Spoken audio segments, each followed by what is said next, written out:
गण्या असण्यापेक्षा जी तथ्य होती ती तथ्य आपण समोर मांडलेली आहे। डफरीन हॉस्पिटलमधले जे CS पवार आहेत यांनी अतिशय पारदर्शक पद्धतीने लेखी जे मुद्दे मांडलेले होते आणि जो वेळोवेळी पत्रव्यवहार केला होता, ज्या पत्रव्यवहाराची प्रत्येक CC ही मान्य जिल्हाधिकाऱ्यांना दिलेली आहे, आरोग्य संचालकाला दिलेली आहे, ज्याच्यामध्ये की ऑपरेशन थिएटरमधला AC बंद आहे, सौर पॅनल बंद आहे, CCTV बंद आहे, सोलार बंद आहे, त्याच्यानंतर इंटरनेट केबल बंद आहे, अशा अनेक गोष्टी त्या प्रत्येकाचं सप्रमाण पत्रासकट आज आमची आता इथे बैजवार चर्चा झाली। काटकरांना त्यांची चूक कळलेली आहे आणि काटकरांनी दिलगिरी व्यक्त केली, त्यामुळे आता आम्हाला काही काटकरांचं आणि आमचं काही धुराबंधाऱ्याचं भांडण नाही, पण त्यांना जरा त्यांच्या जबाबदारीची जाणीव करून देणं गरजेचं होतं, ते आम्ही आमच्या परीनं करून दिलेली आहे। आणि विशेष म्हणजे काटकरांना जे 7 दिवसात काम करायचं होतं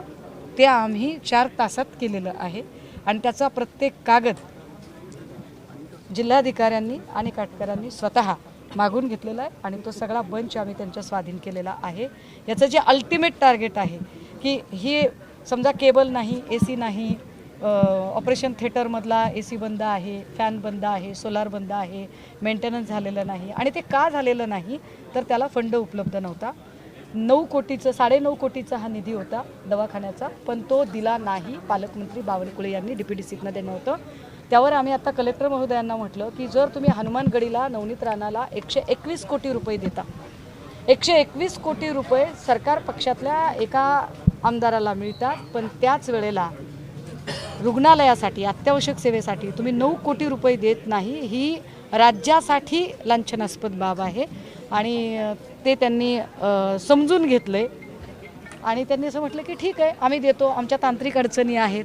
आता ते बघूया त्यांच्या तांत्रिक अडचणी, कारण रुग्णालयाला द्यायला तांत्रिक अडचण आहे आणि नवनीत राणाला द्यायला तांत्रिक अडचण नाही, पण मला असं वाटते की आमच्याकडून जे काही आम्ही दिलं आहे त्याच्यामध्ये PWD, कार्यकारी अभियंता, आरोग्य संचालक ह्या सगळ्यांनाच या चौकशीच्या घेऱ्यात घेतलं पाहिजे। मुळात ज्या आरोग्य संचालक काटकरांना इथे चौकशी समितीचा अध्यक्ष म्हणून पाठवलेला आहे ते सुद्धा तितकेच दोषी आहेत, हे आता चर्चेदरम्यान आम्ही त्यांना सप्रमाण सिद्ध करूनही दाखवलेलं आहे। त्यांचं असं म्हणणं होतं की आम्ही 7 दिवसामध्ये हे सगळं काम आता पूर्ण करू। मी माझ्याकडून म्हणजे मी तर म्हटलं ना की 7 दिवसात जे करायचे त्यातला प्रत्येक कागद ना कागद मी आता त्यांना दिलेला आहे आणि महत्त्वाचं म्हणजे मला प्रश्न पडला आहे 2022ला अशीच घटना घडली, त्याच्यातली चौकशी समिती नेमली गेली आणि त्या चौकशी समितीचा अहवाल अजूनही हाती आलेला नाही। 2022च्या घटनेचा चौकशी अहवाल आला नाही,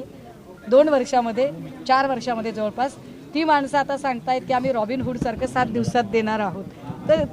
ठीक आहे आपण वाट बघूया 7 दिवसात ते देणार आहेत म्हणून।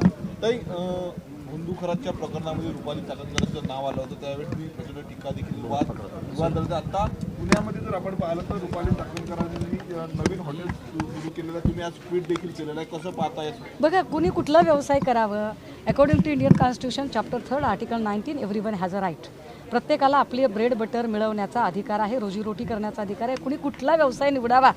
याला काही कुणाचं बंधन असायचं कारण नाही, अगदी पब बार सुद्धा। फक्त नैतिक प्रश्न एवढाच आहे